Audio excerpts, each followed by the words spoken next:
لودھرا کے نواحی علاقہ تھانہ گیلےوال کی حدود بستی سگواں کے جوان محمد حنیف گزشتہ دنوں اپنی بیوی اسما پر بے رحمی سے تشدد کر رہا تھا، جس کی آج موت واقع ہوئی۔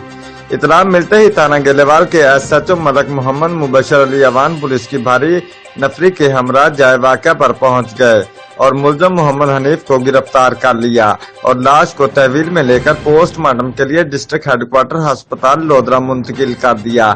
SHO ملک محمد مبشر علی اوان نے بتایا کہ لاش کو پوسٹ مارٹم کے لیے روانہ کر دیا ہے، باقی قانونی کارروائی میڈیکل رپورٹ کے آنے پر کی جائے گی۔ ہمارے لیے کوئی بھی مجرم قانون سے بالاتر نہیں ہے، ملزم کوئی بھی ہوگا اب قانون کی گرفت میں ہوگا۔ SHO ملک محمد مبشر علی اوان کی اسما بی بی کے ورثہ محمد راشد کو انصاف فراہم کرنے کی یقین دہانی۔ رپورٹ کیمرہ مین ٹیم کے ہمراہ عمر فاروق، نمائندہ جیو ایکسپریس نیوز گیلےوال۔